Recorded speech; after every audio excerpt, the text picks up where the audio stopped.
So today we'll be talking to you about menstrual cups. We spent 10 years in an all-girls school, and for our sex ed, we were given pads, and they said, okay, this is how you use it, just paste it on your underwear and you're set. They didn't teach us anything about the body, about why we get our periods or how everything works. In Singapore, we realized that we know so little about our bodies. Like even women who are in their 40s still don't know how many holes we have. So this is why we have an additional task of educating women about their bodies and how it works.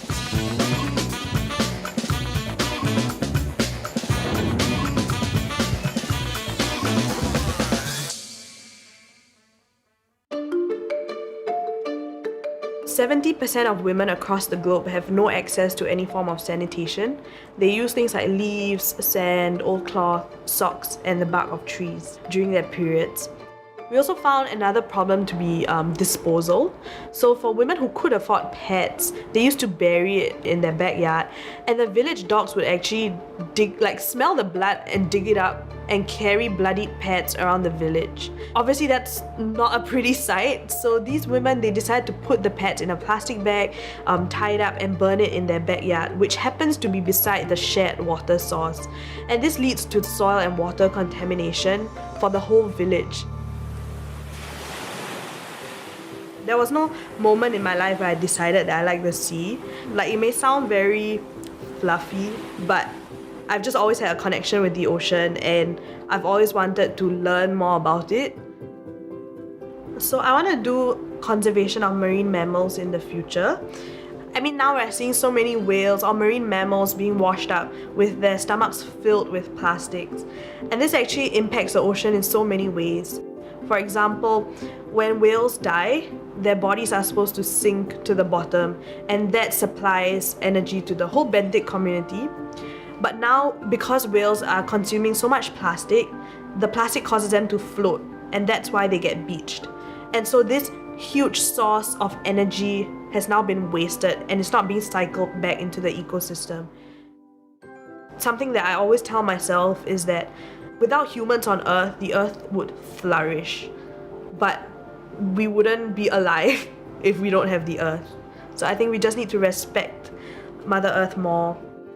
So with every cup, I tell myself that I'm keeping about 5,000 non-biodegradable, single-use period products from landfills and the ocean.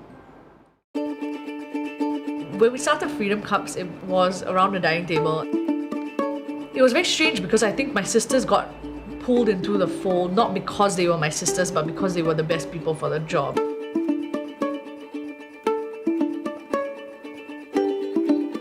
She tells me my ideas are really stupid, and it's just like, yeah, and you can just say it. I've ever heard, like, you know, and it's like, okay, next, move on. And we don't have to sugarcoat our words. The level of trust that we have with each other, like, I think if we were working with other people, it would be very, very different. But now we have so much freedom and trust within our circle that it's so amazing. I feel like periods are a very strange topic because periods are the reason why life, like humanity, kind of exists, right? And there's so much strict cultural taboo that surrounds it. We decided to design it for Asian women who are slightly more conservative. They don't use tampons, so the idea of inserting something to the body is very foreign or very different for them. So you put your finger on the rim and you tuck it down to the center. And because of the material and you're on your period, so you're naturally lubricated, it just glides in and opens up. Okay, so we're gonna pass around the cup so you guys can feel it. Material is quite soft, actually. You know, we didn't think that we're the ones going to solve it and, you know, like gift 70% of the world's women a product to deal with their periods and eventually get rid of all other, like, you know, problems. But what we wanted to do was start a conversation so women can start talking to each other about their bodies, about their periods, and then hopefully this sparks some kind of revolution in terms of how women react to, like, you know, contraception, pregnancy, their bodies, their periods. For every cup that is bought directly from us, we give one for free to someone who can't afford it, someone from an underprivileged community. We have done 30 projects to date in 9 different countries where we go down and we distribute the cups to women. Our first project was done in the Philippines, and when we first went down, the village heads told us that we can only give it to married women.